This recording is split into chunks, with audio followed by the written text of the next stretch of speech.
নমস্কার, নতুন বছর হোক শুভময়।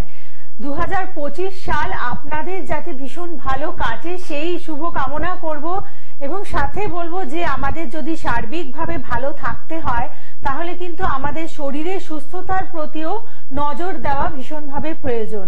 কিন্তু এই 2025 সালে আপনি শারীরিকভাবে কতটা সুস্থ থাকতে পারেন, কতটা আপনার জন্য গ্রহরা অনুকূল রয়েছে বা প্রতিকূল রয়েছে, এই সুস্থতাকে কেন্দ্র করে সেই বিশেষ আলোচনা রয়েছে আমাদের আজকের পর্বে। এবং এই অনুষ্ঠানে যেমন আমরা পেয়ে থাকি একজন শিক্ষিত অ্যাস্ট্রোলজারকে, আজকেও কিন্তু আপনাদের জন্য উপস্থিত আছেন এবং তার বিশেষ বিশ্লেষণের মাধ্যমে তিনি কিন্তু এই 2025 সাল আপনাদের জন্য কতটা সুস্থতা বহন করতে পারে তারই একটি পর্যালোচনা আজকের অনুষ্ঠানে রয়েছে শুধুমাত্র আপনাদের জন্য। আর সেই কারণেই তাকে আজকের অনুষ্ঠানে আমরা স্বাগত জানাবো। আপনাদের জন্য উপস্থিত আছেন জ্যোতিষানক গৌরব। স্বাগত জানাই। নমস্কার। নমস্কার সকলকে, হ্যাপি নিউ ইয়ার জানিয়ে আমাদের প্রোগ্রাম শুরু করছি। নতুন বছর সকলের খুব ভালো কাটুক সেই আশা করে আমরা নতুন বছর শুরু করা, এবং আশা করব সবাই ভালো থাকবেন, ভালোভাবে চলবেন। কিন্তু তার মাঝেও আমাদের বিভিন্ন সমস্যা প্রবলেম আছে, সেগুলো আমরা ফেস করতে হয়। সেই জায়গাগুলোর থেকে কি করে বেরোবো বা কোন কোন জায়গায় আমাদের মানে নজর দেওয়া উচিত সেইগুলো নিয়ে আজকে আলোচনা থাকবে। যে কোন সময়ে জন্ম হলে কোন কোন রোগ ভোগ বা কি ধরনের কি আসতে পারে। যেহেতু 2025 সালটা মঙ্গলের বছর, সেক্ষেত্রে শারীরিক দিক থেকে একটা ট্রাভেলের জায়গা কিছু রাশির ক্ষেত্রে আসবে। তো সেই নিয়ে আজকে কিছু আলোচনা। তার আগে কেউ ফোনে আছে? ফোনে আছেন একজন, বলুন। নমস্কার। হ্যাঁ নমস্কার ম্যাডাম। নমস্কার স্যার, হ্যাপি নিউ ইয়ার। হ্যাঁ নমস্কার, হ্যাপি নিউ ইয়ার আপনাকেও। বলুন। আমি জলপাইগুড়ি থেকে বলছি। আচ্ছা, কে বলছেন? আমার নাম শুভম বসাক। আচ্ছা, কার ব্যাপারে জানবেন? আমার নিজের ব্যাপারে। আচ্ছা, ডেট অফ বার্থ বলুন। 24শে জুন 1996। আচ্ছা, 24শে জুন 1996। সময়? রাত্রি 11:45। 11:45। আচ্ছা, আর জন্মস্থান? জলপাইগুড়ি। ওকে ওকে। আপনি এই অনুষ্ঠান ফলো করেন? আমি অনুষ্ঠান দেখি ম্যাডাম। আচ্ছা, মানে কতদিন ধরে ফলো করছেন? হ্যাঁ অনেকদিন ধরে ফলো করছি। স্যারের একটু লাইভটা কম হয়, হ্যাঁ তার জন্য ফোনটা আর কি মানে খুব কম হয়। আমি দেখি স্যারের প্রোগ্রাম ইউটিউবেও দেখি। আচ্ছা বেশ বেশ, ঠিক আছে। আচ্ছা, আপনার সোমবারে জন্ম তাই তো? হ্যাঁ স্যার। হ্যাঁ স্যার। মীন লগ্ন, কন্যা রাশি। হ্যাঁ স্যার। হস্তা নক্ষত্র, দ্বিতীয় চরণ। আচ্ছা, মীন লগ্ন যেহেতু কন্যা রাশি, আপনার 96 সালে জন্ম, অর্থাৎ আপনার কিন্তু এখন শনি 7.5 কিন্তু চলছে, ঠিক আছে? আচ্ছা। লগ্নে চলছে, যেহেতু আপনার 30 বছরের কম বয়স, সেই কারণে আপনার কিন্তু মানে 7.5 ইয়েটা কিন্তু এফেক্টটা বেশি করেই দেবে লগ্নে। এটা একটা ভাগ থাকে যে কোন সময়ে লগ্নে রাশিতে এফেক্টটা বেশি হয় বা কিছু হয় সেটা। আর সেক্ষেত্রে আপনার লগ্নেই শনি আর কেতু বসে আছে, অর্থাৎ সাধু সর্প যোগ করে বসে আছে, ঠিক আছে? যেটা কিন্তু মানে কর্মস্থান এবং বিয়ের জায়গা, দুটো জায়গা নিয়ে কিন্তু একটু ট্রাভেল দেয়। আপনার এখন কি নিয়ে কোশ্চেন? স্যার আমি তো প্রাইভেট টিচার, মানে করে আমি বেসিক ট্রেনিং করে আমার চাকরি দিছি। মানে চাকরির জন্য আপনার হচ্ছে কোশ্চেন মেন, তাই তো? হ্যাঁ 25 সালটা কেমন যাবে? হ্যাঁ সেটাই হচ্ছে কথা। দেখে যদি বলে দেন। হ্যাঁ আপনার যেটা দেখছি এটাই বললাম যে কর্মস্থানটা একটু ডিস্টার্ব আছে, ঠিক আছে? সেক্ষেত্রে মানে যেহেতু লগ্নেই শনি কেতু বসে আছে, লগ্নস্থানে কেতু থাকলে এমনি একটা মানে সবকিছু দ্বারা বাধা বা প্রবলেম অনেক ক্ষেত্রে আনে। আবার কিছু ভালো জিনিসও থাকে। কেতু যেমন উচ্চ শিক্ষা বা কিছু পড়াশোনার দিকে তাকে ইয়ে করতে ভালো সাহায্য করে, কিন্তু মানে লগ্নে কেতু অনেক শুভ জায়গাকে নষ্ট করে দেয়, ঠিক আছে? অনেক ভালো ভালো সুযোগ কিন্তু আসা সেগুলো নষ্ট হয়। আর সপ্তমে যেহেতু আপনার রাহু আর চন্দ্র বসে আছে, গ্রহণ দোষ, অর্থাৎ মাইন্ডটা কিন্তু খুব ডিস্টার্ব হবে আপনার। হ্যাঁ এটা হবেই, কারণ গ্রহণ দোষটা হয়ে আছে, ঠিক আছে? এইটার জন্য আপনার কিন্তু অনেক কেরিয়ারের জায়গা, পড়াশোনার জায়গায় পড়াতেও দেখবেন অনেক ক্ষেত্রে আপনার ভালো লাগবে না, অনেক সময় মনে হবে যে আমি এটাও ছেড়ে দিই, এই করি, মানে আপনার মাইন্ডটা সেই জায়গায় কিন্তু বসবে না কোনো একটা কাজে ঠিক মতো। যে কোনো কিছু একঘেয়ে হয়ে যাবে কিছুদিন পরেই। এই জিনিসটা সরকারি চাকরির যোগ আছে? সরকারি চাকরির যোগ আছে, কিন্তু কিছু জায়গায় যে বললাম লগ্নে কেতুর প্রভাব কাটাতেই হবে, ঠিক আছে? লগ্নে কেতুর প্রভাব না কাটালে কিন্তু হবে না। বৃহস্পতি সক্ষেত্রী নিজের ঘরে বসে আছে, কর্মস্থানে খুব ভালো জায়গা, গভর্নমেন্ট জবের জন্য সুযোগ করছে। 2 3 4 5 6 7 সঙ্গে রবিটাও সপ্তমে আছে, এটাও আছে, আপনার গভর্নমেন্ট জব হবে, ঠিক আছে? গভর্নমেন্ট জবের যোগ আছে, হবে, কিন্তু ওই যে লগ্নে কেতু যেটা, ওটাকে ঠিক করতে হবে, ঠিক আছে? তাহলে অসুবিধা হবে না, আর গ্রহণ দোষটা কাটিয়ে নিতে হবে। ঠিক আছে, আপনি দেখুন গ্রহণ দোষ কাটাবার জন্য যদি মনে হয় যে যোগাযোগ করবেন, বুকিং নাম্বারে ফোন করে আপনারা যোগাযোগ করতে পারেন। বিভিন্ন জায়গায় চেম্বার আছে এবং দূরের বন্ধু যারা রয়েছেন আপনাদের জন্য কিন্তু অনলাইন কনসালটেন্সির ব্যবস্থা রয়েছে। আচ্ছা, যেগুলো হচ্ছে বলা সেই জিনিসগুলো নিয়ে মানে একটু সাবধান হবেন, যখন বলছি তখনই সেগুলো করানোর চেষ্টা করবেন। অনেকেই মানে পরে আমাকে ফোন করে বলে যে আমার এই রেমেডিটা করানো হয়নি, এই হয়নি, সেক্ষেত্রে তখন কিন্তু মানে সম্ভব হয় না। যখন বলা হচ্ছে সেই টাইমে যদি সম্ভব হয়, কারণ বেশি দিন দেরি হয়ে গেলে কি বলুন তো, সেই রোগটা তখন আর সারার মতো জায়গায় থাকে না, তখন কিন্তু মানে খরচা করেও আপনি সেই মানে সাকসেসটা পাবেন না। অনেক ক্ষেত্রে যেমন গিয়ে চাকরির জন্য ওর যেমন হচ্ছে এই জায়গাটা যদি কাটানো, এটা নিয়ে বলি, এই ছকটাই যেমন দেখলাম যে ওর হচ্ছে লগ্নে কেতু আর গ্রহণ দোষটা যদি কাটিয়ে নেওয়া হয় তাহলে কিন্তু গভর্নমেন্ট জব হবেই, এটা আমি বলে দিচ্ছি। কারণ ওর হচ্ছে বৃহস্পতি দশমে বসে আছে কর্মস্থানে সক্ষেত্রী নিজের ঘরে, সঙ্গে সেই বৃহস্পতি কিন্তু রবির ওপর দৃষ্টি দিচ্ছে সপ্তমে, সঙ্গে রবি আর বৃহস্পতির দৃষ্টি বিনিময় হচ্ছে। এটা কিন্তু খুব শুভ যোগ একটা গভর্নমেন্ট জবের জন্য, যেটা কিন্তু আছে, কিন্তু ওর ভোগাচ্ছে কোনটা, লগ্নে কেতু আর ওই সপ্তমে গ্রহণ দোষ, এই দুটো জায়গায় কিন্তু প্রবলেম করছে। যেটা যদি এখন না কাটায় তাহলে কি হবে, বয়সটাও বাড়বে, তখন কিন্তু চাকরির এজটাও বেরিয়ে যাবে, তখন কিন্তু আর পরীক্ষাও বসতে পারবে না, তখন আর অপশনটাই থাকবে না, তাহলে তখন আর প্রতিকার করেও লাভ নেই। তো এই জিনিসগুলো বুঝতে হবে যে আমাকে সময় থাকতে থাকতে সেটার প্রতিকার করিয়ে নিতে হবে, তাহলে আমি সেখান থেকে বেরিয়ে যেতে পারবো এবং সমস্যাটা সমাধান করতে পারবো। এবার আসি, যেমন মানে 22শে মার্চ থেকে 21শে এপ্রিলের মধ্যে যাদের জন্ম, সেই ধরনের জাতক বা জাতিকাদের ক্ষেত্রে এই বছরটাই কিন্তু কিছু রোগ কিন্তু মানে আসতে চলেছে, প্রবলেম।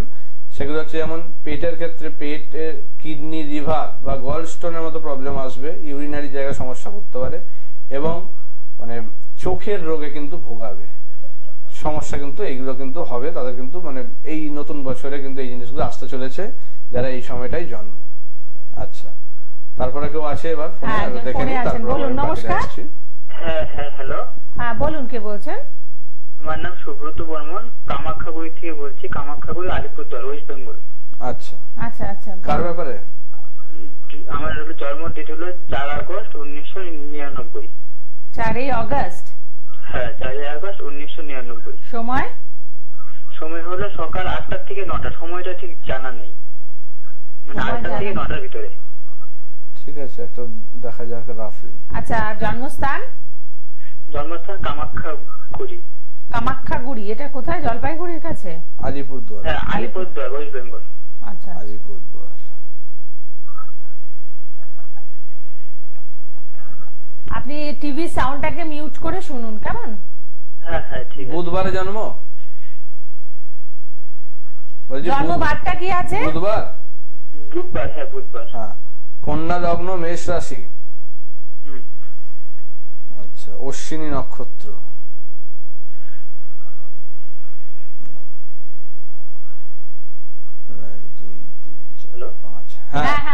আপনি আপনার কাছে হরোস্কোপ আছে? না, হরোস্কোপ তো নেই। আগে কখনো বিচার করিয়েছেন? উনি যেগুলো বলছেন ওগুলো আপনি লিখে রাখুন। হ্যাঁ, রাশি লগ্ন জানেন? সমস্যা কি হচ্ছে এখন উচ্চশিক্ষায়? আমার হলো শরীরের সম্পর্কে কিছু জানতে চাইছিলাম। আর পড়াশোনায় কতদূর কি হয়েছে? পড়াশোনা এইচএস পাস করেছি, এখন একটা কাজ করছি, প্রাইভেট কাজ। এই যে উচ্চশিক্ষা হয়নি ওটা বললাম, কারণ পঞ্চমে কেতু বসে থাকলে উচ্চশিক্ষা হতে দেয় না, ঠিক আছে? এটা একটা। আর একটা যেটা শরীর স্বাস্থ্য বললে সেটার জন্য আমি বলে দিই, তোমার অষ্টম স্থানে কিন্তু শনি চন্দ্র বসে আছে বৃহস্পতির সঙ্গে। বৃহস্পতি একা থাকলে ভালো থাকতো তাও মোটামুটি, কিন্তু শনি চন্দ্র যেহেতু 20 যোগ করে বসে আছে অষ্টম স্থান, মানুষের আয়ু স্থান, সেখানে কিন্তু বসে থেকে তোমার শরীর স্বাস্থ্যের জায়গায় এমনি ভোগাবে, ঠিক আছে? নার্ভের সমস্যা কিছুটা বেশি ভোগাবে। তোমার কিসের সমস্যা চলছে? আমার না মোটামুটি করোনার পর থেকে কোনো প্রবলেম চলছে। আচ্ছা, ডক্টর দেখিয়েছেন? হ্যাঁ, ডক্টর দেখিয়েছি, বহুত জায়গায়, হায়দ্রাবাদ গিয়েছি, বহুত জায়গায় দেখিয়েছি। আচ্ছা, কি প্রবলেম? তারপরে আমার প্রবলেম হয়। না না, কি নিয়ে প্রবলেম? আপনার রোগটা কি বলেছেন? কি রোগটা কি হচ্ছে? একদম খাওয়া দাওয়া করতে পারি না, কোমর ব্যথা করে, বমি হয়ে যায়। হয়তো বলছে ওটা নার্ভের সমস্যা থেকে হচ্ছে। আপনার শনি চন্দ্র ডিস্টার্ব, নার্ভের সমস্যা থেকে এই ব্যথা যন্ত্রণাগুলো আসছে, ঠিক আছে? আর পঞ্চমে কেতু থাকলে এমনি পেটের প্রবলেম দেবে, পেটের সমস্যায় কিন্তু ভোগাবে, ঠিক আছে? এইটা তোমাকে ঠিক করতে হবে। আর তোমার শনিবারটা নিরামিষ খাওয়া উচিত, যেহেতু মেষ তোমার, সেই জন্য তোমার কিন্তু এখন মানে শনির ইয়েটা কিন্তু শুরু হচ্ছে, 7.5 শুরু হয়ে যাবে মার্চ মাস থেকে। তো সেক্ষেত্রে 3-4 মাস আগে থেকে কিন্তু প্রভাব বেশি করে দেওয়া শুরু করে। তো এখন থেকে সাবধান হয়ে যাও, শনিবারটা নিরামিষ খাও, শিবের পুজো পারলে একটু করো, নীল ফুল দিয়ে শিবের পুজো করো, আর পারলে বিষ যোগ আর কেতুর ইয়েটা কিন্তু কাটিয়ে নাও, তাহলে তোমার শরীর ঠিক হয়ে যাবে। এটুকু আমি বলে দিচ্ছি, ঠিক আছে? তোমাদের চেম্বার কোথায় কোথায় আছে এদিকে আশেপাশে? আলিপুরদুয়ারে? আলিপুরদুয়ারে তো আপাতত নেই, তাহলে সেক্ষেত্রে অনলাইনে দেখাতে পারেন, বা বহরমপুর যদি আসতে পারেন কষ্ট করে ওখানে পেতে পারেন। আচ্ছা আচ্ছা, ঠিক আছে, ঠিক আছে। আপনি অনলাইন কনসালটেন্সি করে নিন। এবং এই যে শারীরিক অসুস্থতার জন্য যখন ডক্টর দেখানোর পরেও আপনারা সুস্থতা পাচ্ছেন না, সেই জন্য মানে সেই কারণে জ্যোতিষান্নক গৌরব কিন্তু সুস্থতার জন্য বেশ কিছু কাজ করে থাকেন। সেই ব্যাপারগুলোকে বিস্তারিতভাবে জানতে হলে একটু কনসালটেন্সি জায়গাগুলোকে দেখা যায় যে কি কারণে। চোর যেমন অষ্টমে শনি চন্দ্র, তো অষ্টম স্থান হচ্ছে এমনি মানুষের আয়ুর স্থান, অর্থাৎ ওর ক্ষেত্রে কিন্তু আয়ুর জায়গাটা কিন্তু মানে গ্রাস করছে, অর্থাৎ শরীরের যে দুর্বলতা বলুন বা আক্রমণ হচ্ছে শরীরে বারবার বিভিন্ন রকম রোগ, তো সেইটা কিন্তু এই জায়গা থেকে হচ্ছে, কারণ অষ্টম স্থানটা দুর্বল হয়ে গেছে। তাহলে সেই জায়গাটা প্রোটেকশন দিতে পারছে না। এমনি ছকের একটা ন্যাচারাল প্রোটেকশন থাকে, যেটা থাকলে মানুষকে অত সহজে রোগ ধরতে পারে না। কিন্তু যদি ওই অষ্টম স্থান ডিস্টার্ব হয় তখন কিন্তু তার রোগ ভোগ, আয়ুস্থান মানে স্বল্পায়ু যোগ, এই জায়গাগুলো কিন্তু করে দেয়। মানে কোন রত্ন ধারণ বা কিছু কবচ ধারণ করে এখানে কিন্তু সুস্থতা পাওয়া যেতে পারে। কিন্তু এটা ফোনে কথা বলে তো হবে না, এটা আপনাদের যোগাযোগ করতে হবে। বলুন, কে আছেন সাথে? নমস্কার। Hello hello. হ্যাঁ হ্যালো, বলুন। নমস্কার দিদি। হ্যাঁ, কে বলছেন? আমি বালিগঞ্জ থেকে বলছি, আমি তোমাকে জানবো। বালিগঞ্জ থেকে বলছেন? হ্যাঁ। আচ্ছা, মেয়ের নাম বলুন। তানিয়া সেনগুপ্ত।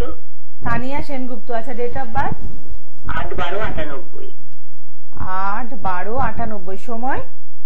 সময় 1:36, দুপুর 1:36। আচ্ছা, জন্মস্থান? কলকাতা। ঠিক আছে। 8/12/98, 1:36, কলকাতা। কি নিয়ে কোয়েশ্চেন? কোশ্চেন ও কেরিয়ার সম্পর্কে জানবো। ঠিক আছে, ঠিক আছে, সাথে থাকুন। মঙ্গলবারে জন্ম, তাই তো? হ্যাঁ।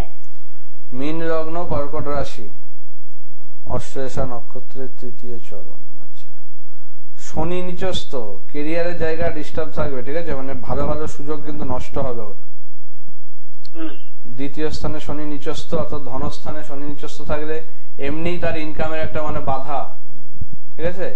আর দ্বাদশে বৃহস্পতি কেতু, এই দুটো জায়গা কিন্তু খুব বাজে জায়গা হয়ে আছে। মানে ওর পড়াশোনা ইয়ে সবকিছু করেও কিন্তু ঠিক মতো সেই জায়গায় পৌঁছতে পারবে না। ও কত কি পড়েছে?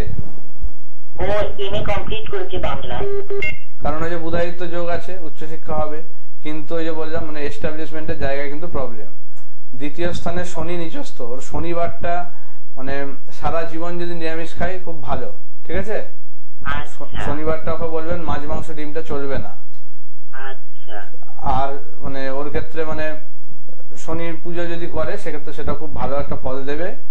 আর দ্বাদশ স্থানে বৃহস্পতি কেতু হয়ে গিয়ে মানে ওর ইনকামের জায়গাটায় কিন্তু ইয়ে করে দিয়েছে, 1 2 3 4 5 পঞ্চম চন্দ্র রবি। 6ষ্ঠ স্থানে রাহু, ওর কিন্তু শত্রুতার জায়গা প্রবল, ঠিক আছে? ওর কিন্তু বন্ধু বান্ধব এবং আশেপাশের লোকজন থেকে কিন্তু সাবধান, সেখান থেকে কিন্তু ওর ক্ষতি হচ্ছে, বিভিন্ন ভাবে কিন্তু আটকাচ্ছে জায়গাটা। আচ্ছা দাদা, প্রতিকার করলে এর হবে সমাধান? হ্যাঁ, এটা হবে, তবে ওর শত্রুতার জায়গাটা আগে ঠিক করতে হবে, ঠিক আছে? শত্রুতার জায়গা ঠিক না করলে ওর কিন্তু প্রবলেমটা থেকেই যাবে, বুঝেছেন? হ্যাঁ, এটা হয়ে যাবে। 2025 মার্চের পর থেকে জায়গাটা তৈরি হবে, তবে তার আগে প্রতিকারগুলো করিয়ে নিতে হবে, ঠিক আছে? আচ্ছা ঠিক আছে, তাহলে আমি যোগাযোগ করব। আপনি তো বালিগঞ্জে থাকেন, আপনার কাছাকাছি চেম্বার রয়েছে, আপনি কালীঘাটের চেম্বারে আপনি আসতে পারেন। লেক মলের কাছে বুকিং নাম্বারে ফোন করে এই অনুষ্ঠানের পরে আপনাকে বুকিং করে নিতে হবে। আচ্ছা, আমরা যে আলোচনায় ছিলাম ভীষণ একটা গুরুত্বপূর্ণ আলোচনা, আশা করছি ভীষণ কাজে লাগবে আপনাদের। যাদের 22 এপ্রিল থেকে 21 মে এর মধ্যে জন্ম তাদের ক্ষেত্রে কিন্তু এই বছরটাই মানে রোগের জায়গা কিছু তৈরি হচ্ছে, এটাতে লিভারের প্রবলেম কিন্তু দেখা দেবে, পেটে গ্যাস্ট্রিক আলসারের মতো সমস্যা কিন্তু আসতে পারে। ঠিক আছে, এই জায়গাগুলো থেকে একটু সাবধান থাকবেন, খাওয়া দাওয়া ঠিক করে করতে হবে, এই জিনিসগুলো নিয়ে না হলে কিন্তু সমস্যায় ভুগবেন। আর মে মাস থেকে জুন মাসের মধ্যে 22 মে থেকে 21 জুনের মধ্যে যাদের জন্ম তাদের কিন্তু নার্ভের সমস্যায় কিন্তু প্রচন্ড ভাবে ডিস্টার্ব করবে। সেক্ষেত্রে মানে কথা বলার জায়গাতেও কিন্তু প্রবলেম হতে পারে তাদের, এবং ফুসফুসের কোন রকম রোগ কিন্তু তাদের দেখা দিতে পারে। এইগুলো থেকে একটু সাবধান। এই জায়গাগুলো প্রতিকার কিন্তু অবশ্যই যদি কোনো রকম কিছু আপনারা সম্ভাবনা বা কিছু ইঙ্গিত দেখেন সঙ্গে সঙ্গে ডক্টরে কনসাল্ট করবেন এবং তারপরে একজন অ্যাস্ট্রোলজারের সাথে কাটিয়ে নেবেন, না হলে কিন্তু এই সামনে কিন্তু ওগুলো কিন্তু মানে খুব বড় সমস্যা তৈরি করতে পারে। ঠিকঠাক যদি নিরাময় না হয় তাহলে কিন্তু সেটা বড় আকার ধারণ করতে পারে। সেই কারণেই সচেতন করে দেওয়ার জন্য এই কথাগুলো অনুষ্ঠানে বলা। বলুন, কে আছেন? নমস্কার। নমস্কার, আমি কন্যাগর থেকে মনিকা রায় বলছি। হ্যাঁ, কার ব্যাপারে জানবেন? আমি খুব আমার জন্মসাল হচ্ছে 1976। হ্যাঁ, 2 নভেম্বর। কত? 2 তারিখ নভেম্বর। 2 নভেম্বর 1973। 1976। আচ্ছা, হ্যাঁ। সময়? আর 3টে 3:30 নাগাদ, মানে দুপুর 3:30 নাগাদ।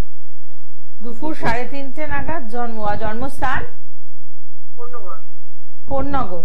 আচ্ছা, সাথে থাকুন। আপনার কি নিয়ে প্রশ্ন রয়েছে? আপনার প্রশ্ন হচ্ছে, 1 নম্বর হচ্ছে আমার বিয়ে ঠিক হয়ে ভেঙে যায়, বিয়েটা আদৌ হবে কি? অনেকটা বয়স হয়ে গেছে, অনেক দিন ধরে দেখতে পর্যন্ত করে, শেষ পর্যন্ত হয় না। আর আমি খুব লটারি কাটছি, লটারিটা পাবো কিনা এই দুটোই আমার প্রশ্ন। আমি খুব লটারি কাটছি, আমাদের আর্থিক অবস্থাটা খারাপ। মানে একবার আমি পেয়েছিলাম 1250 টাকা পেয়েছিলাম পুজোর আগে, তারপর অনেক কাটছি, লটারি পাচ্ছি না। ঠিক আছে, আপনি সাথে থাকুন, দেখুন, শুনুন। মঙ্গলবারে জন্ম, তাই তো?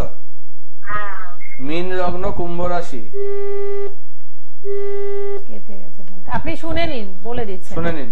আপনার রবি নিচস্থ, অর্থাৎ আপনার রবি কিন্তু 8ম স্থানে বসে আছে নিচস্থ হয়ে।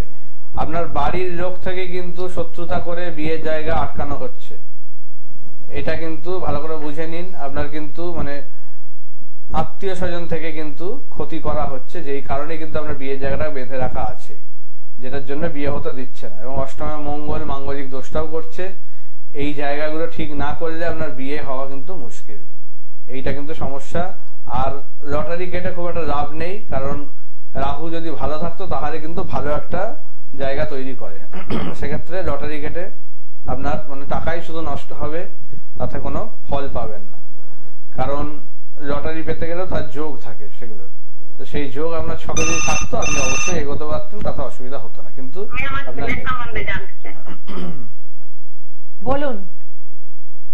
হ্যাঁ, বলবো। আমার ছেলের নাম সুদীপ দাস। জন্ম তারিখ? তারপরে তারিখ, জন্ম তারিখ বলুন। 8ই নভেম্বর 2005। 8ই নভেম্বর? হ্যাঁ, 2005। আচ্ছা, মঙ্গলবার। সময়? সময় 9:29 রাত্রি। রাত 9:29? হ্যাঁ। জন্ম আসানসোলে। আসানসোল? হ্যাঁ, আসানসোল। এখন কোথা থেকে ফোন করেছেন? ওইখান থেকেই করছি, আসানসোল থেকে বলছেন। আচ্ছা, আগে আমি এগুলো মিলিয়ে নি। মঙ্গলবারে জন্ম? হ্যাঁ, মঙ্গলবারে জন্ম। মিথুন লগ্ন, মকর রাশি। হ্যাঁ। ওর এখন পড়াশোনার জায়গা একটু ডিস্টার্ব চলবে, ঠিক আছে?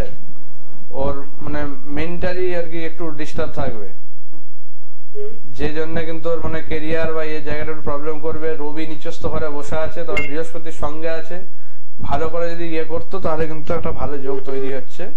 কিন্তু নিচস্থ ঘরে থাকার জন্য রবির প্রতিকার না করলে ভালো এস্টাবলিশমেন্ট বা প্রতিষ্ঠান কিন্তু দেবে না, ঠিক আছে?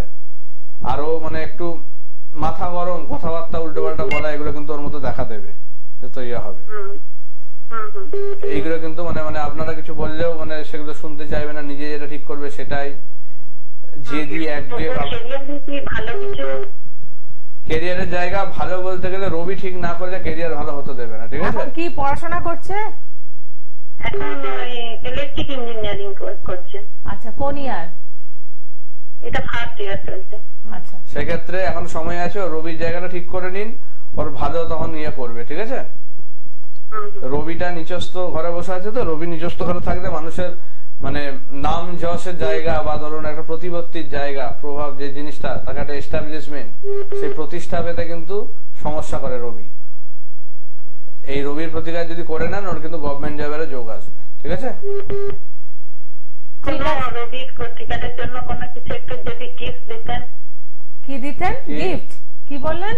হ্যাঁ, কোনো কিছু মানে টোটকা বলুন। ওকে রোববারটা পালন করতে বলুন, রবিবারটা নিরামিষ খেতে বলুন, আর পারলে মানে সূর্য প্রণামটা ডেলি করতে বলুন, জলের সঙ্গে একটু গুড় মিশিয়ে, ঠিক আছে, আর একটু আতপ চাল দিয়ে সূর্য প্রণাম, আর পারলে একটা করে লাল জবা ফুল তুলসী গাছে রোববার করে দিতে বলুন। ঠিক আছে, আপনি এগুলো আপনার ছেলেকে করতে বলুন, এবং কিছু মাস যাওয়ার পরে যখন দেখবেন যে একটু ইমপ্রুভমেন্ট হয়েছে, তারপরে এসে যোগাযোগ করুন, কারণ এইগুলো হচ্ছে টেম্পোরারি একটা ইয়ে করবে, পুরো 100% ফল দিতে পারবে না কখনোই। সেক্ষেত্রে এগুলো কিছু পার্সেন্ট জায়গাটাকে ইমপ্রুভ করবে, 20%, 30% এরকম করবে, কিন্তু 100% না পারলে তখন কিন্তু সেই এস্টাবলিশমেন্ট বা চাকরির জায়গা, কেরিয়ারের জায়গা হতে দেবে না। তো সেই জায়গাটা করতে গেলে তখন কিন্তু একটা মানে রেমেডির দরকার। তবে তার আগে এগুলো পালন করুক, তাতে কিছুটা হলেও ইয়ে হবে, ঠিক আছে, জায়গাটা তখন রেমেডি করতেও সুবিধা হবে। বেশ, আচ্ছা, বুকিং নাম্বারে ফোন করুন যারা বুকিং করতে চাইছেন, এবং দূরের বন্ধুদের জন্য অনলাইন কনসালটেন্সির ব্যবস্থা রয়েছে। তাছাড়াও কিন্তু আমাদের কলকাতা ছাড়াও বিভিন্ন জায়গায় চেম্বার আপনারা পাচ্ছেন, বর্ধমান, কৃষ্ণনগর, দুর্গাপুর, মেচেদা, বহরমপুর, মেদিনীপুর, আর বেশ কয়েকজন আজকে নর্থ বেঙ্গল থেকে ফোন করেছিলেন। আপনাদেরকে বলবো অনলাইন কনসালটেন্সি করুন, বা ওখানে কি আপনারা নাম বুক করবেন, আপনাদেরকে ডিটেলস বলে দেওয়া হবে, ঠিক আছে? সেক্ষেত্রে নর্থ বেঙ্গলে এখন যাওয়ার ইয়ে হচ্ছে, আপনারা যারা দেখাতে চাইবেন তারা আগে থেকে নামটা লিখিয়ে রাখবেন, আপনাদেরকে টাইম ডেট সব কোথায় পাবেন বলে দেওয়া হবে সবকিছু, ঠিক আছে? নর্থ বেঙ্গলে যাওয়ার প্ল্যানিং হচ্ছে, তো সেটা যখন মানে বাস্তবায়িত হবে সেই সময় 1-2 মাসের পর থেকে পাবেন জিনিসটা। তো আপনারা যারা দেখাবেন তার আগের থেকে বুক করে রাখুন, তাদেরকে তখন সেই ডিটেলস বলে দেওয়া হবে, ঠিক আছে? তাহলে আমরা কোন মাস অবধি শুনেছি? জুন অবধি? আমরা জুন অবধি শুনেছি। আচ্ছা, তার পরবর্তী এবার হচ্ছে 22শে জুন থেকে 21শে জুলাইয়ের মধ্যে যারা, তাদের ক্ষেত্রে কিন্তু মানে খাবার দাবার নিয়ে একটু সাবধান থাকতে হবে, ফুড পয়জনের কিন্তু প্রবলেম আসতে পারে, বা এছাড়া কোনো টিউমার যদি হয় সেটা কিন্তু খুব সাবধান, ক্যান্সারের দিকে টান নিতে পারে, এটা কিন্তু সাবধান হবেন। 22শে জুলাই থেকে 21শে আগস্টের মধ্যে যাদের জন্ম, তাদের ক্ষেত্রে মানে অতিরিক্ত চিন্তার কারণে শরীর স্বাস্থ্য ভেঙে যেতে পারে, এটা কিন্তু সাবধান। চিন্তা ভাবনা একটু কম করুন, দুশ্চিন্তার জন্য কিন্তু শরীর স্বাস্থ্য এবং পরিশ্রম, অতিরিক্ত পরিশ্রমের কারণে কিন্তু শরীর স্বাস্থ্য নিয়ে সমস্যা ট্রাভেল দেবে। 22শে আগস্ট থেকে 23শে সেপ্টেম্বরের মধ্যে যাদের জন্ম, তাদের ক্ষেত্রে পেটের রোগ, বিশেষ করে আমাশা বা কোষ্ঠকাঠিন্য, এই ধরনের প্রবলেম দেখা যেতে পারে, এবং নার্ভের সমস্যায় ব্যথা যন্ত্রণা এগুলো কিন্তু বাড়বে, এটা একটা থাকছে। 24শে সেপ্টেম্বর থেকে 23শে অক্টোবর যাদের জন্ম, তাদের জন্য কিন্তু মানে খুব একটা রোগ ভোগের জায়গা আসছে না, তারা মোটামুটি সুস্থ ইয়েই থাকবেন, টুকটাক হালকা হয়তো ইয়ে হবে, কিন্তু অতটা তাদেরকে কাবু করতে পারবে না এই বছরটা, তাদের অতটা অসুবিধা নেই। আচ্ছা, 23শে অক্টোবর থেকে 21শে নভেম্বর যাদের, তাদের ক্ষেত্রে কিন্তু মানে গোপন অঙ্গের রোগ বা ফিস্টুলা এই ধরনের প্রবলেম কিন্তু বেশি করে ভোগাবে। আর 22শে নভেম্বর থেকে 21শে ডিসেম্বরের মধ্যে যাদের জন্ম, তাদের ক্ষেত্রে প্যারালাইসিস কিন্তু যোগ তৈরি হচ্ছে, মুখের বা কানের ভেতরে হাড়ের রোগ কিন্তু তৈরি হবে তাদের ক্ষেত্রে, রক্তের কোনো রোগ সমস্যা দেখা দিতে পারে, ঠিক আছে? ডিসেম্বর থেকে জানুয়ারি যারা, তাদের ক্ষেত্রে অতটা প্রবলেমের কিছু নেই, তাদেরকে বাত বা আর কি পায়ের কোনো মানে হাড়ের ইয়েতে কিন্তু সমস্যায় ভোগাবে, এইগুলো একটু খেয়াল রাখবেন। এবং এই অনুষ্ঠানটি যদি মনে হচ্ছে যে আরেকবার আপনারা শুনবেন, তাহলে গ্লোব টিভির যে ইউটিউব চ্যানেল সেখানে এসে ফলো করতে পারেন, বা এই অনুষ্ঠানগুলো টিভিতেও বারে বারে সম্প্রচারিত হবে, তো আপনারা সেখানেও ফলো করতে পারেন, কারণ এই আলোচনা ভীষণ গুরুত্বপূর্ণ একটি আলোচনা আজকের অনুষ্ঠানে ছিল। আর আজকের পর্ব এতটুকুই, সকলে ভালো থাকুন, নমস্কার। নমস্কার।